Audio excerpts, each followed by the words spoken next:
All right, well, we are going to begin. We are at time. Welcome, everyone. We're going to get underway. My name is Matt Reichert. I am the Director of Outreach and Engagement at GIA Publications, and we're really glad to have you here with us. We have 4 great panelists today, and I'm going to let them introduce themselves here in just a minute. Just really quick business items. We are recording today's session and it will be available tomorrow on the GIA Facebook page. So if you'd like to watch portions of this conversation again or share this with your community, parish staffs, etc., you can do that starting tomorrow. Everyone who's registered for the live conversation will receive a message from me either tonight or tomorrow with a link to that archive video, as well as other resources and things that we think you might find helpful based upon today's conversation. So please look for that. Also tonight, this afternoon or this evening, you will see the information for Wednesday's conversation, our 5th conversation in our series, featuring Matt Brophy from Chicago, who works in hospital chaplaincy, talking about what that experience has been like right now in hospital settings and what that might mean for us and new ways for parishes and faith communities to reach out to people in our congregation. So look for that information for registration to come out soon, okay? With that, I am going to disappear here and turn it over to you, Kate. If you would start with an introduction of yourself, our panelists will introduce themselves. Those of you who have joined us as attendees, you can use the Q&A feature below to submit a question. And of course, we'll do our best to get to all of those questions in the next 57 minutes before we end. So I'm going to disappear. Kate, take it away. All right. Thank you, Matt, and thank you, everybody, for being here. I'm Kate Williams. I'm the Senior Managing Editor at GIA. It's my privilege to work with my colleague, Michael Silhavy. You might recognize him from Tuesdays with Michael.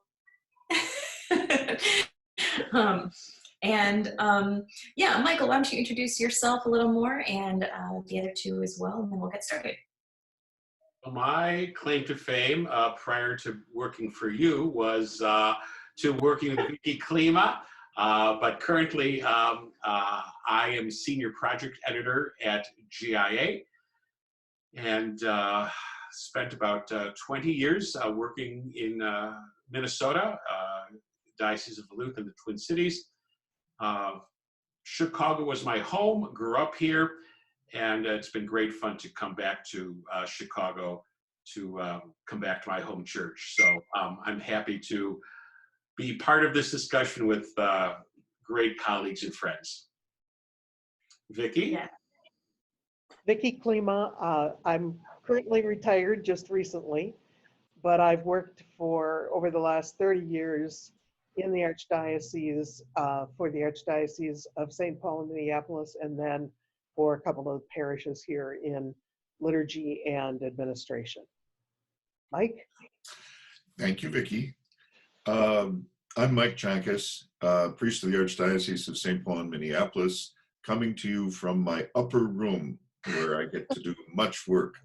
I'm going to call attention to just one thing and then hand it back over to our organizers.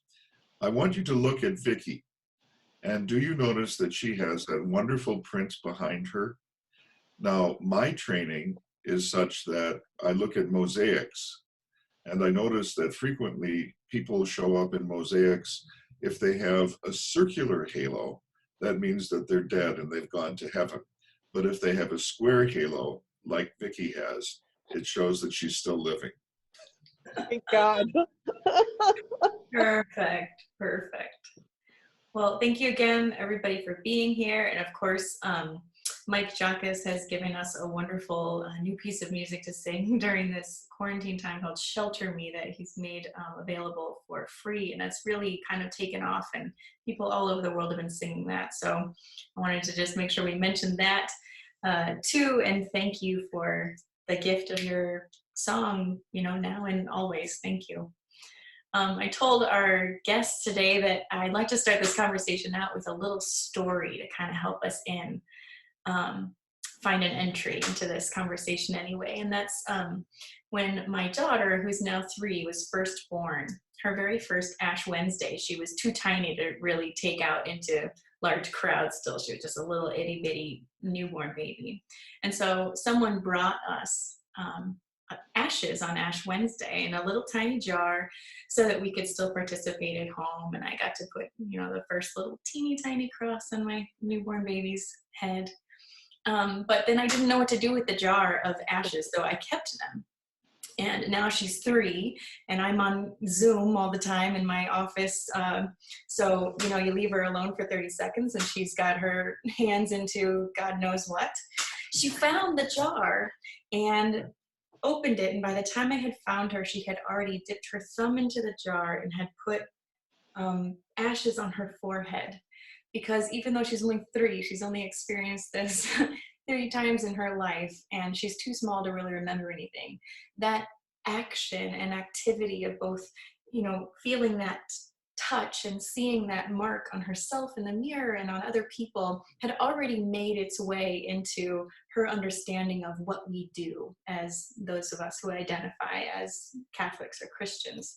And that embodied activity that we do together when we do liturgy is something that I think we are really missing at this current moment when we're not able to gather with one another. We're missing the smells, the touches, the tastes. And so I thought it was a good idea to take a beat with some people who had some experience in kind of articulating what it means to really have an embodied experience of liturgy. And what can we do about it now that we have this separation? Or do we? Are there ways we can still do this at home? I think one of our goals for this next hour is to examine the senses in worship, to remind ourselves of all the senses that are at play, the senses we're missing, the senses we're going to be looking forward to experiencing again, the senses we can experience at home. And I think, Father Michael, you, speaking of stories, we want to start this with an email that you would like to share that's going to kind of first talk about this home experience, community experience, community apart from the sacramental experience in church. But I'll leave it to you to start it. Great. Okay. I am so lucky because almost always when I'm asked to do a program like this, somehow miraculously, providentially, something comes up that's absolutely appropriate to it. So I got this email from my best priest friend who spent 30 years of his life doing Newman Center work in Eau Claire. And I will not share with you the name of the person that gave this email, but it was absolutely magnificent. It was sent to George, my friend, after this young man had seen his live stream from the new parish, searching around. And he begins this way. In listening to your homily today, I got to thinking about something that has been stirring in me since Triduum, and I thought I would share another perspective on the impact of the pandemic. Over the last many years, really since the end of my college days, I have struggled with finding connection and home in the church. So that's my first big point. He then goes on for 4 more paragraphs that I'm not going to do with you, of all the places that he's been and the churches that he's tried.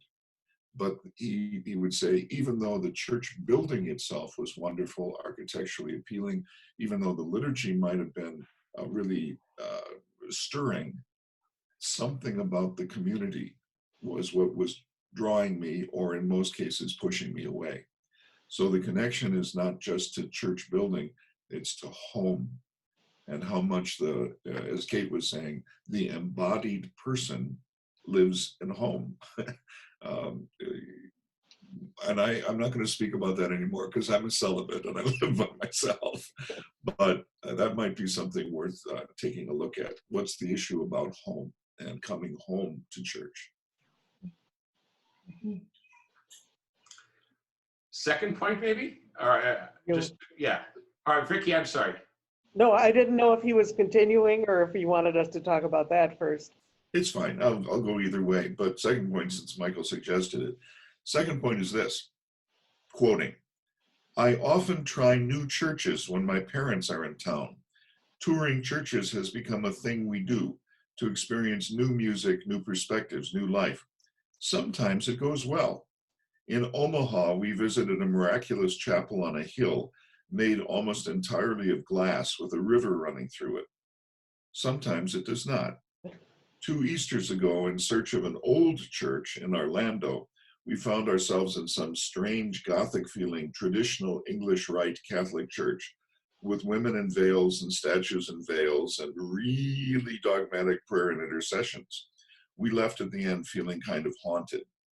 But in general, the places I have visited and worshiped at have not yet felt like home. So there's a connection to the first point, but here's the second one. The Catholic heritage I grew up in, I'm now 68, but the Catholic heritage I grew up in, you didn't choose the parish that you belonged to. You moved to a particular area and you associated with the geographical parish. I think that may be almost dead in most, well, I won't say most parts, because I think there are some rural areas where there's only one Catholic church and that's what you do.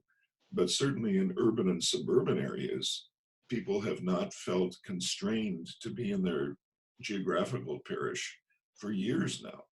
And touring churches, as he talks about it, trying to find some community that you feel comfortable with is both positive and negative. And maybe you want to talk about that, or if people want to talk about it. Well, if I can start it, I'm aware that this young person's experience of going to different churches when he's with his family or on vacation, my goodness, that's what so many people are doing right now, taking in 4 or 5 masses a weekend to see what their friends are doing or the parish down the street is. And this is already, I think, getting us into the issue at hand today, where sure, we're experiencing these church services virtually, and we're getting maybe 2 of the 5 senses. And I think, Vicki, in a second, we can maybe, hear from you and some of the workshops you like to do with helping people explore senses. But that strikes me, how many people right now are shopping, basing experiences on what they're seeing, but being deprived of so many senses in the liturgical experience. Anyone else on that?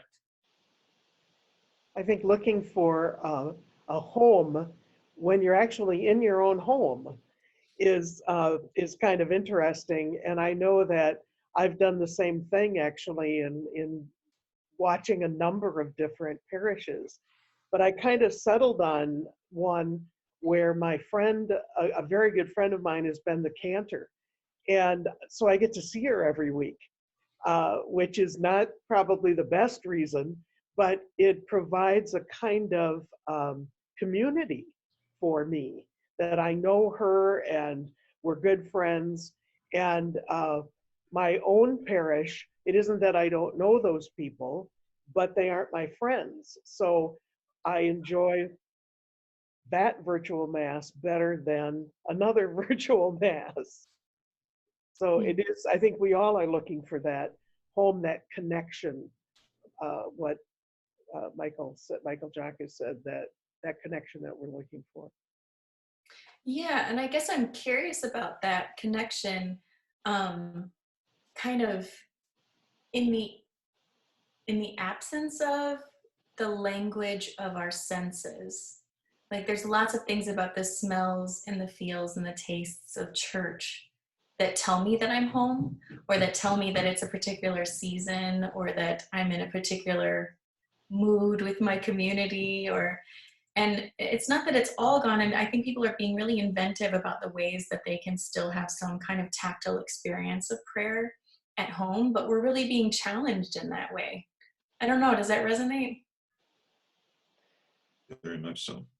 Yeah, from my study of semiotics, which is the study of signs, and how sensate signs are at the core of our sacramental experience.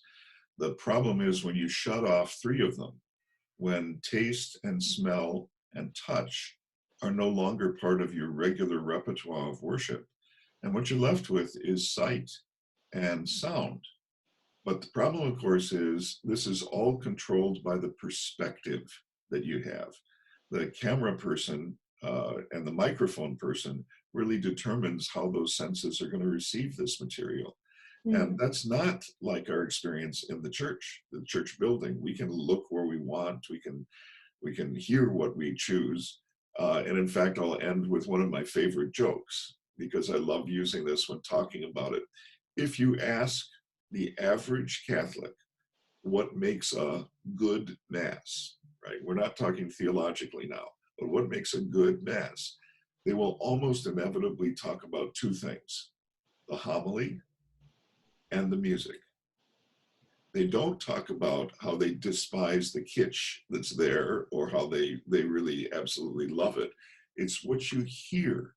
And my joke is, that's because we Catholics can shut off our sense of sight. In fact, we even look pious when we do it. We close our eyes and shut off the sense of sight. But our ears, our poor ears, cannot be protected. Whatever is in the space is what hits us. And that's partially the problem that we also have with virtual worship. Yeah, I'm forgetting where I heard this from now, but that keen observation that like we can close our eyes, and we do close our eyes to sleep or to shut out, but there's no way to, and so how much, in some ways, how differently important our sense of hearing must be to our own survival, and how that kind of comes into play. I think exactly with what you're saying. We don't shut off our ears. We listen to, or look for the written down homily later, or the music lyrics in the book. That's an interesting point. I think I cut off Vicki. She had something to say. I was just thinking back, Michael Solhavy mentioned before, he and I used to work together for the worship office in St. Paul, and we would give planning workshops before the big seasons of the year. And so in the fall, early fall, we would usually do one on Advent, and of course people were not in an Advent mode. So in order to do that, we would spend 5 or 6 minutes giving them kind of a meditation. And we would do it by asking, first of all, things like, think back to Advents you've been to, and what kind of things strike you as being Advental. And then we would always go into the senses, even though it sounds a little funny maybe to some of us, but we know that human beings experience things through their senses. So we would ask, what does Advent look like? Which was usually a pretty easy one. What does Advent sound like? Again, those are the two easy ones, the ones we concentrate on. But then we get to, what does Advent smell like? What does it taste like? What does it feel like? And then you have to kind of get into a little bit deeper thought, because people don't always think in that way. We experience it, but we don't reflect on the experience. So we don't know how those things are touching us. And they are definitely touching us, whether we know it or not, when we have these virtual masses on the computer or the television. And they're going to be big questions when we finally are able to do our corporate worship in the same place again. Just some very simple questions about, are we going to have to wear masks during Mass? Are we going to have to social distance ourselves and ask people to sit every other pew or every 5 pews or whatever it happens to be? Are we going to have to limit the number of people who come to Mass? And then touch, you might say to yourself, what does Advent touch like? What is it, what do you feel like? That's a difficult one, but not difficult when you think about the Mass in general, because what do we do when we come into the building? Hello, hi, how are you? We shake hands, good friend, we hug. How are we going to greet one another? How are we going to share a sign of peace? We're going to be missing all of these things, and we've missed them already. We missed the sensations of waving palms and washing feet and all the other kinds of things like that. And that's just taking one sense. And we can look at that over the course of this time, looking at the other senses and what they're going to do and what we have to do about them. But I don't want to just go on and on. But I think that's the kind of thing that we have to think about, because in our homes, I will tell you one thing. I heard about a family that's making their Sunday Mass just this huge thing for the family, all gathered around the television, and the parish gives them a sheet with the music on it, and they sing louder than they ever sang in church, evidently, and they stop the tape after the homily and they discuss, and then they keep going, and I don't know if that happens in other places. I don't know if the family comes together to do that and really participate, as opposed to just watching Mass, where you're checking a couple texts during something, or maybe the phone rings, or you go and check on what's in the oven or whatever else. I never text during Mass, virtual or otherwise. There's a good question here actually related to what you're saying here from Dale Sieverding. He says, to extend the use of the senses in live stream experience, we invited our assembly to prepare for the Triduum with a preparation kit, a bowl for water, cross for Good Friday, a candle for the vigil. It helped people participate with the senses. Are there any comments about continuing to involve people's senses as we move forward? Yes, we should. Well, if I may, it's funny, we've been in the office talking about how can we help people pray at home, and being a music publisher, not only the sight and sound, but the touch of holding a hymnal. And some of our hymnals, especially Worship 3 and that design we've used many times, designed so there was a tactileness to it, where one is actually holding the cross, embracing the cross in their hand. And whether or not people realize that or understand that, but holding a hymnal or missalette, the smell of a hymnal or missalette, it's something, it's just one of those many things that we're missing in these virtual experiences. So how can you get hymnals or missalettes into home? Vicki, I think what you did, your experience of talking us through Advent, I mean, obviously we can deal with all the seasons. That might be a great thing for liturgy committees to do. It might be a thing for families to do, to talk to the kids. How do they sense Mass, and what are indeed, as Dale suggested, some of those senses we can bring to family prayer. If not incenses, there's something else we can do, a bowl of flowers, whatever. But, and this I think is gonna lead us, as we continue to talk today, this transition from home worship to when we worship together. So great question. I think there's more things we can do with that. Yes. Yeah, there's another little tidbit here from Jamie, who says, we have parishioners who create an altar with fresh flowers and candles, and they send pictures of the altar in front of their TV. They also set up the dining room table with coloring for children's church for the toddlers. Yeah. Wonderful. Yeah, that's cool. Mike, if I may, this notion now of praying at home and experience at home and support at home kind of leads into another one of the points in your email. Sure.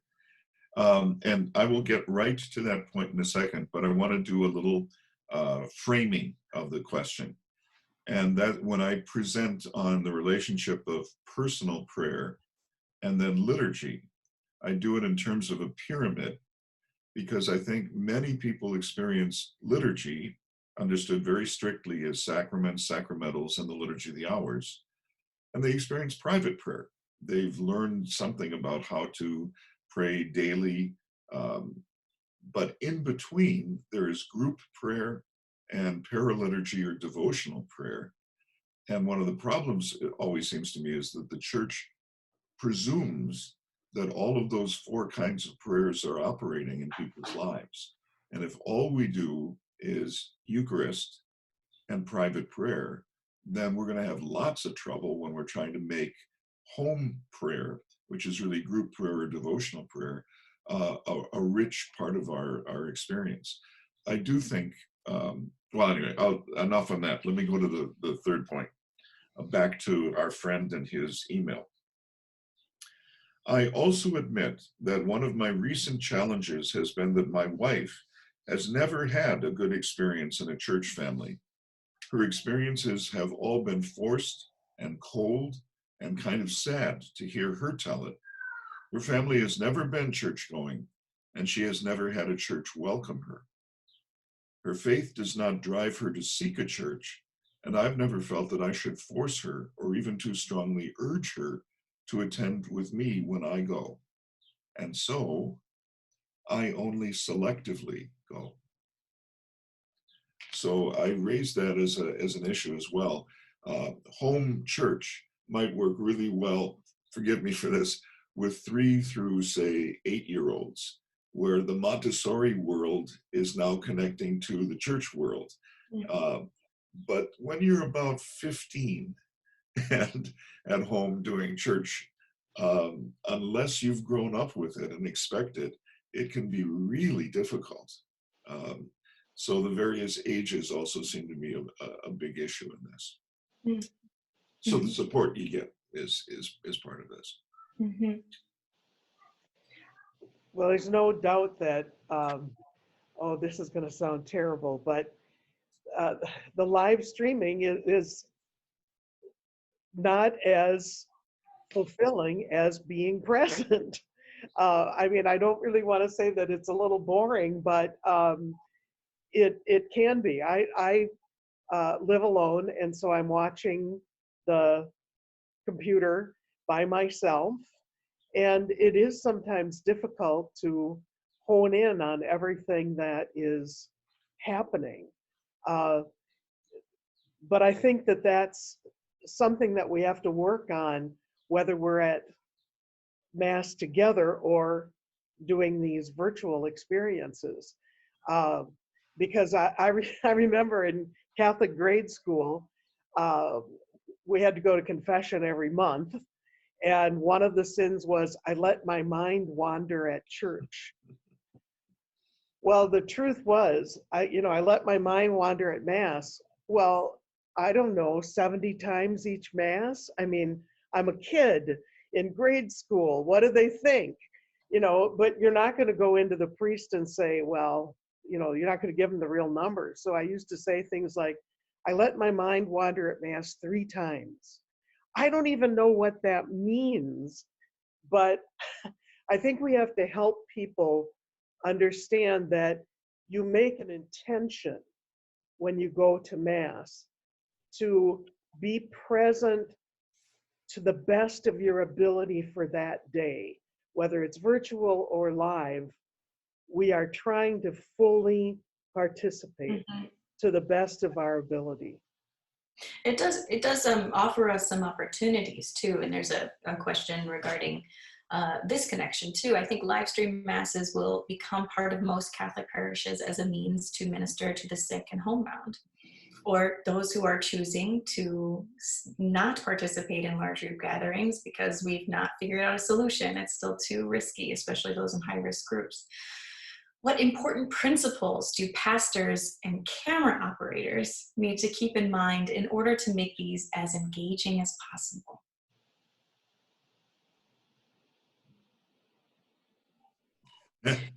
We're figuring that out still. That's exactly, yeah, that would be exactly my point. We don't know yet, and we are figuring it out. Is there something in our Mass which demands so much sensate activity that really cannot be broadcast well? maybe there's a reason why TV religion is almost always a religion of preaching. That we watch, spectacular events, highly dramatic. We have choirs that are also not just singing, but clapping, raising hands, all of that material. And that isn't necessarily what Mass is about. And so the point I was making before, we used to have this incredible panoply of other forms of prayer. So devotions, novenas, benediction, stations of the cross, I mean, all engaging senses, but all able to be adapted to. You can have stations of the cross in your home as well as you can have in the church building. So I'm not sure we know what to tell celebrants and camera people. They tend to just keep a single camera focus, like the Zoom meeting we're in.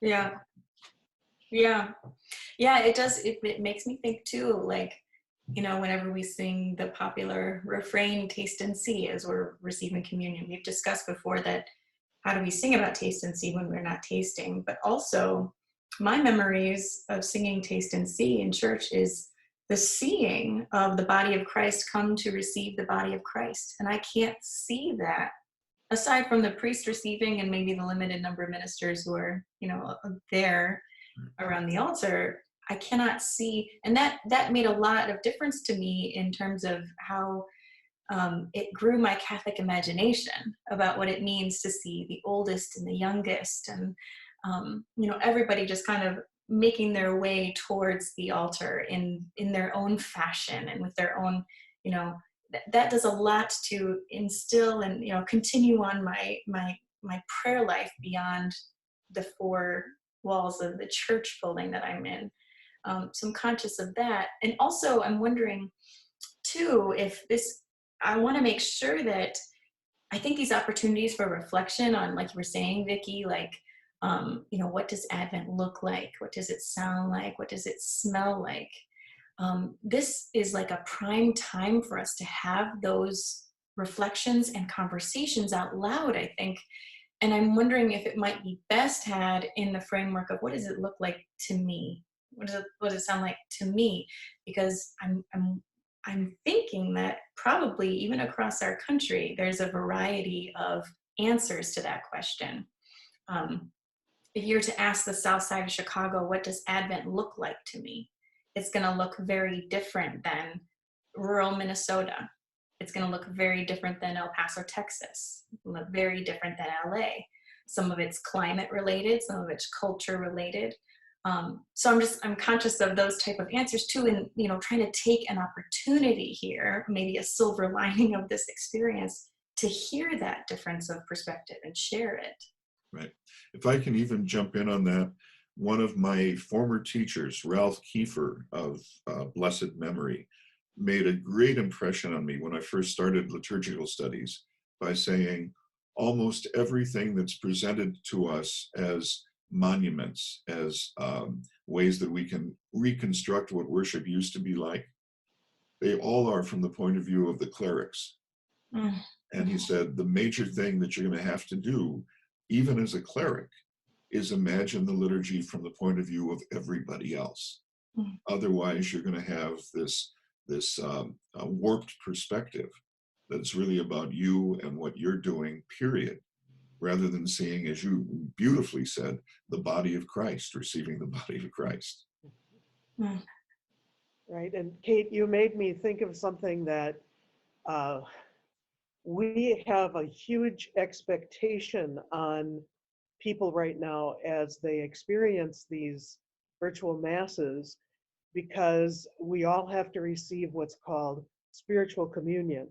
Yeah. And not to tell you my age or anything, but going to Catholic grade school and high school in the 1960s, I learned what spiritual communion was. But I have to say that in the last 40 years, I haven't heard anybody talk about it at all. And all of a sudden, everybody is expected to do spiritual communion. And do we even know what that means? Do we understand the presence of Christ through the Word? Do we understand that the presence of Christ is still there even though we aren't there? We're missing some huge elements. I mean, Yeah. the body of Christ, which is the consecrated bread and wine, but as you were just saying, the body of Christ, which is the people, is what we are so very much missing. And the different generations and different ethnic backgrounds and all those kind of things, we are missing that. And spiritual communion is taking away the sense of taste in the consuming of the body and blood of Christ. And I think that's a huge thing. And I think when we do come together for Mass and we are receiving communion again, I'm going to have a hard time not crying. I can tell you that right now. Mm. If I can jump in, this seems to me also, I have heard people using the phrase Eucharistic fasting, that we are all now unable to receive the consecrated elements. And so thus we're Eucharistically fasting. Problem is, normally in that usage, that means that I get to choose to do that, not imposed on me from the outside. So what could be really helpful in this experience is recognizing literally the thousands and perhaps hundreds of thousands of Catholics who regularly are Eucharistically fasting, who can't receive. How lucky we've been in the United States that a regular gathering of the faithful is just our norm. And it's beautiful. It really develops a love for the Eucharist. But at the same time, we've got to recognize that's not the norm for Catholics all over the world. And maybe that'll give us some solidarity with them. Yeah. And to kind of draw it out, beyond the boundaries then too of that symbol, not just are they forced into fasting from the Eucharist, but forced into real hunger. And how many of us are now kind of, speaking of igniting Catholic imagination, but how many of us can have an appreciation or at least an empathic solidarity with those who are going hungry regularly? Maybe that's part of our call now to see in this time of, sheltering in place, a renewed sense of compassion. I don't know. Thinking too, I was in a conversation earlier this morning with Francisco Castillo, who reminded me too that, as Anglos, and I don't mean to kind of overgeneralize here, but like my family does not have a huge tradition of cooking and the preparation of cooking. But particularly in our, a lot of our minority communities or ethnic communities. I know Italians are all about cooking. I know Mexicans love cooking. There's some, pride in that, making an authentic, dish, and the time that it takes to cook is a part of the meal. And so I was talking with Francisco about just sacramentality of life and being able to kind of pull out Eucharistic themes in daily living in a broader way now that we are struggling to do that as a worshiping body. There's much more to that conversation too, I know, but wanted to mention one more idea here and have you talk about that a little bit. Mary James says, some people at home are realizing that gathering around the table might be better than gathering around the TV. Yes. The domestic church can begin to become a reality after all this, especially if we assist folks. We can help people of any age with being home at home. Yeah, again, I so believe that. And that's part of what I was trying to get at with the pyramid. The church is really intelligent, and we've got 20 some centuries of figuring this stuff out. Eucharist is normative for us, but there are agape meals from our heritage that didn't make any particular claims about real presence, but we're still real gatherings of the body of Christ. The fact that we can do communion in hospitals away from anyway, you get the idea. Part of our creativity is trying to figure out how do we do table prayers at home? How do we do table prayers in our religious communities, away from maybe the celebration of Mass? And what a great opportunity to explore all of these things. Again, looking at our heritage, because there's a lot of stuff we can pick up from. Rory Cooney's got a question. Do you think that some of these questions are boomer and maybe Gen X questions? Do millennial Catholics and others experience liturgy for better or for worse differently, so that their experience isn't quite as jarring as ours is? There is definitely the question of sharing bread and cup, not just with family, but with enemies and strangers. But couldn't that be rethought if we had to, so that in homes it might be encouraged as sacramental, small s, if not sacramental, big S? This perfect opportunity to go back to the email. So let me just take a subsection of it. But after all of the above, his touring for churches, we have today and Easter and before, in the midst of a worldwide pandemic, when many have left the church and many will not return, I have found my way back. I watch these broadcasts every Sunday. I read scripture in the mornings and think on my life in the church with a new clarity. I realize that it's partly because of the convenience of it all, but I also feel that it's because I've been seeking it, lazily at times and allowing the smallest of barriers to deter me, but I have been seeking. I hope I never allow it to slip away again. I hope to be better about this when the pandemic is over. I miss it. Mm. And that is a witness from a different generation than mine, for sure. Mm-hmm. Yeah. But he's making room for both the reality and the virtual as paths toward God. Yeah. I'm really glad that you wrote and was so articulate in that way. And I know that Matt too does a good job of explaining some of these, generational differences that we experience. And I think it's kind of, it's a typical kind of catch-all answer, I think, to say that millennials are all about convenience. But I think there's a deeper thing here too, is that our time is limited. And I think our generation realizes that in just a different way than other, I'm a millennial, confession. I think we realize it in a different way. There's so many things that we could be doing. And so we want to, because we have so much accessibility. I could be talking to Michael Joncas, I could be talking to someone in China, I could be talking to, there's so much accessibility and opportunity that I want to make sure the things that I choose mean something. I want to make sure that it's something that I feel like I belong to. And I want to make sure that it feels like something that I can ultimately use my time wisely and make a difference. And so I think part of the question that we can ask when we're talking about live streaming engagement is, how do we tell people that this makes a difference? And I think that's kind of what the question here that Rory's getting at too, is like, when we're talking about there's a significance in sharing a cup with enemy and stranger, as well as friend, and where there's a meaning in that I think even us lowly millennials can get behind. How do we express that in a virtual gathering? Another question that we're trying to answer. I think so. Vicki? Well, what I'm just thinking about though is, again, it boils down to, I think, reflection.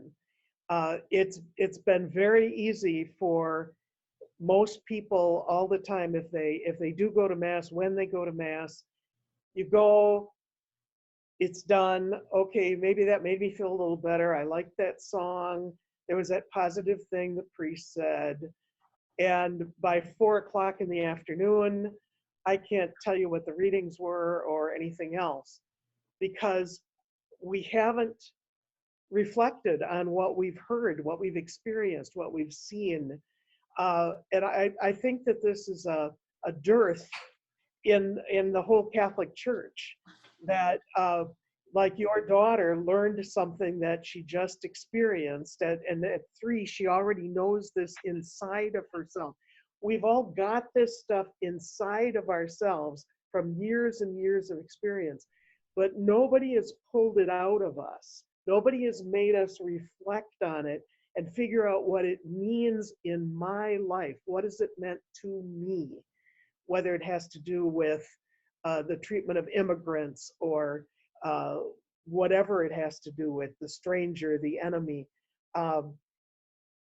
If I never really reflected on it, it's all in there, but it doesn't really make a big difference in my life. And we need to provide ways and opportunities for people to reflect so that they can know what it is they really believe and what it is they're really experiencing.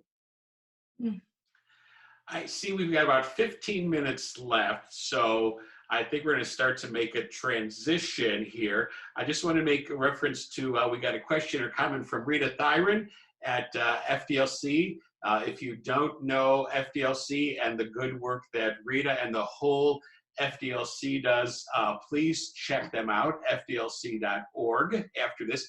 But Rita talks about, in the midst of these troubles, perhaps we're better now appreciating the essential role of the assembly, the ways Christ is present in very ways, our own sense of offering and participating in the sacrifice, the rich symbols. So we're longing for these, we're missing them by these virtual liturgies. And there was a wonderful comment also about, whether or not the word virtual liturgies should be used. But forgive me, I'm just going to use a habit here. What are the dangers that we are encountering in these virtual liturgies? I now have a cantor singing everything into a microphone for my streamed masses. And what if people start to get comfortable with that? Let someone do the singing for me. So what are the things we need to be careful of?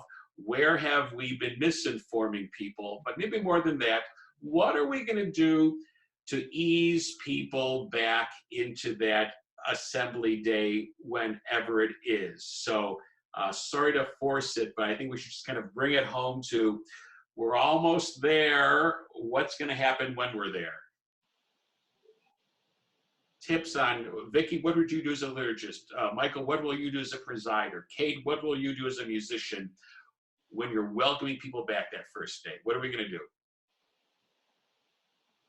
Some of it depends on when that day is, because as I said earlier, and one of the things that we're doing in Minnesota is opening up things a little bit at a time. So if there are a lot of restrictions, that's going to make a difference. But we still will want to make people feel welcome, whether we can shake their hands or hug them, or we have to have a mask on. We still will need the greeting ministry.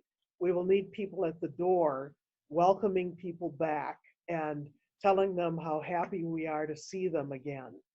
So we're still going to need those kind of things. We're still going to need maybe to remind people about what participation is, and that it's more than the watching that we've kind of put them into. And so maybe there even has to be a little talk at the beginning about, hey, here we are, and this is the reality. I've got to think more about that, though. Mike, why don't you go next? But Michael asked specifically, I come at it from the presidential form. The most important thing is actually to hear people respond. For me, I mean, the Lord be with you. Suddenly to hear that they're actually responding again, that's just a whole other different world. If I can make a kind of funny connection, if you watch the late night talk show hosts, and as they're trying desperately to keep their programs going from their living rooms, they're coming up against exactly the same problem. The audience, even though we don't think of a congregation as an audience, but the audience is deeply participatory. The monologues of a Colbert don't work, really. I mean, they kind of do, but they really don't work unless there are people laughing and responding to it. And then to just praise and thank God that we can do this again. We can be with each other again. Now, you've also talked about transition. I don't think I'm ever going to celebrate with a mask on. I can't imagine praying the prayers filtered that way. Now, some of my brothers are asking the question, what if you give out communion wearing latex gloves? Mm. You know, the aesthete in me finds that horrible, but maybe that's something you have to do until, you know, the virus is no longer as contagious as it is. Anyway, enough on that. Yeah, there were some interesting insights from the Dr. Shapiro on Wednesday about, you know, that's maybe not even, we don't know what the right way is yet, but we're all trying to strategize the best ways. But even the issue of gloves came up, and he said, you know, really, you'd have to change gloves between every communicant. Exactly. That really, probably not. We But sell many communion songs, though, Kate. Now that communion take 37 minutes in every parish. That's just fine for us. So yes. We haven't talked about the common cup either, and it's sharing the cup is something that I know there are still Catholic churches that don't do it or don't do it at every Mass, and so it's something that it hasn't taken a toehold every single place, and I would hate to lose that out of this fear. There's been enough problems during flu season, at least flu season in Minnesota, with people not wanting to participate with the cup and sharing a common cup. And we have to fight for this, I think, and figure out ways to do it that are not fearful. Mm-hmm. Yeah, and I think, you know, nobody's got particular answers right now, but I do think a lot of really smart people, like, you know, like you said, like people are smart, people are creative, and if we let kind of wiser minds prevail here and rely on the information we're getting from our health professionals in terms of what is safe, and then put our minds together as liturgists, as pastors, as pastoral thinkers about what makes sense, what's communicating the symbol that we believe, the message, the mission that we believe when we're participating in communal worship together. I want to mention just a couple other, while we have a couple of minutes left, a couple of the insights that have been brought up on our Q&A tab here. Siobhan McGuire says, we liturgists talk about the altar of the word and the altar of the table. Psalm 34 and Psalm 19 and others explore eating the word of the Lord, savoring the sweetness of the law. What an opportunity for Mr. Goja we will have someday, a whole generation that has an experience of fasting from the Eucharist and feasting on the word. And I think someday is today. I think those little opportunities to talk about feasting on the word are part of what is going to help us get through this time and understand the significance of this time, you know, not to just kind of bar off this time as an anomaly that we will forget about once we close the box on this, but what are we learning about ourselves, and how are we letting it change ourselves and our practices, whether it be domestic church practices or communal worship practices? Are we letting it change us, and what are the gifts of that change possibly? Can I throw one more question? Uh-huh. So when we come back, and Father Michael and I joked about this, I think we all did when we were doing our preparation. What do we do? Do we hit people over the head with all brand new stuff, or do we make them feel at home? That's a softball question, but what do we do? What needs to be there for each, once again, realizing it'll be community by community, but just a reminder to people about that, maybe, what we should perhaps be doing. Obviously, when you're planning a liturgy, you start with the readings and the liturgical season, et cetera, et cetera. But even if you've got the best song that goes with that gospel, if it's brand new, I sure wouldn't do it. You want people to feel at home.